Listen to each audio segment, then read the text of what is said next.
just the beginning of today's celebration. I want to just tell you a bit about what's going to happen downtown shortly, and then I want to say goodbye with a piece of a poem by a wonderful American writer, Maya Angelou, and then of course we will do Solidarity Forever, so we can actually ring this monument and do our traditional song. We're so glad to have these lovely children come and sit on this bench and remember, and that's Loretta's grandchild that she's holding there, so that makes it very nice. So as we get ready to go downtown, wonderful things are happening there. There's more music, the two groups that you saw here today, and a third group will play for us today. There's lots of food. The museum will be open for an hour. We'll have some wonderful Mother Jones t-shirts for sale and other memorabilia. We have 3 visiting excellent writers and scholars presenting, and you'll see this flyer that I handed out to you and that you will put on the table. And those people are here with us. Professor Montoya, Von Amber Montoya, is one of the experts on Ludlow and that whole mining immigrant community. He's done beautiful work on that piece of our labor history. Ginny Ayers, West Virginia, carrying on that wonderful West Virginia story. We'll talk about that piece of it. Elizabeth Rodents from Pennsylvania. We'll talk about her novel, about her grandmother, and that connection to women in the coal fields. And I have to say thank you to everybody who came out here and stand in the prairie wind yet again with us. And there are always people that we have to especially say thank you for, and you'll notice that the whole back page of our program is full of those thank yous because there's no end to the people to thank. And we're very fortunate in that. But I especially want to say thank you to Ed Becker. You know, Ed does a program on Sunday morning from 10 to 12 on KDHX on really good music. And Ed's grandfather conducted Mother Jones' funeral, buried Mother Jones here. And the Becker family funeral home continues, and Ed is very much involved with the Union Miners Cemetery Association. So those family stories continue, that family work continues. And I also want to note Elmer Milchek. Elmer is a descendant of Matt and Anna Jurkovic. Matt was at the Battle of Verdun, Croatian immigrant coal miner.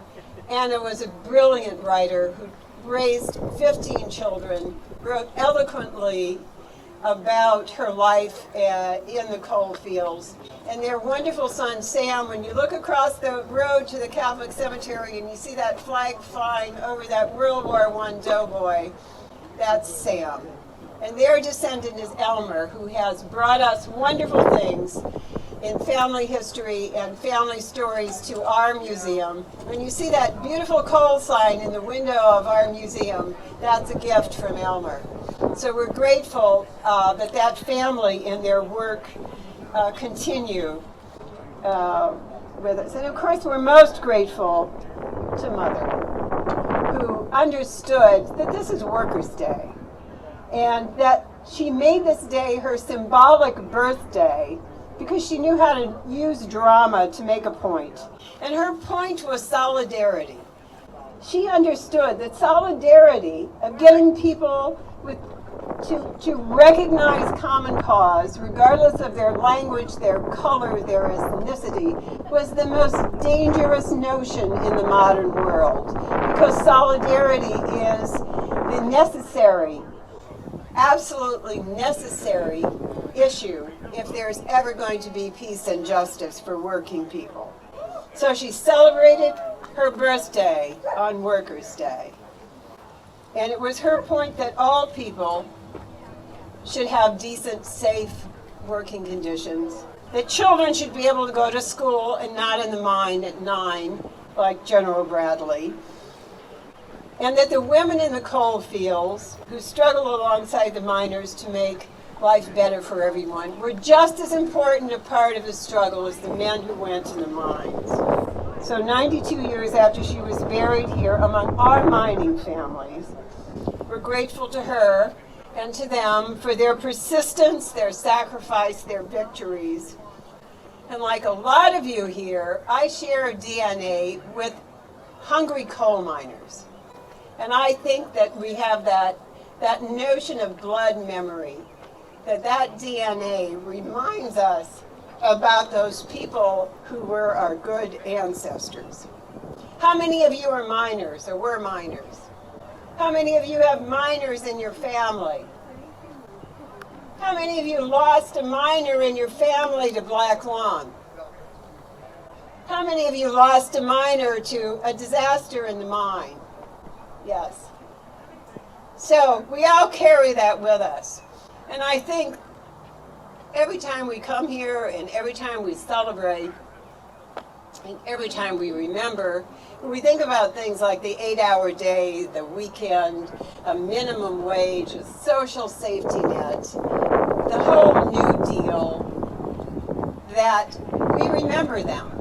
And they gave us all of that. But I honestly think the most important thing they gave us is each other. And we are grateful to them for that. So now we're going to celebrate with Solidarity Forever.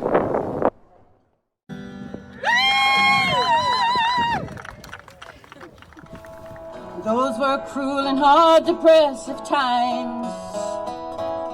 With no thoughts, they sent us down the mine. For us, no school, no children's nursery. We were victims of the miners' greed. Solidarity forever, solidarity forever, solidarity forever for the youth.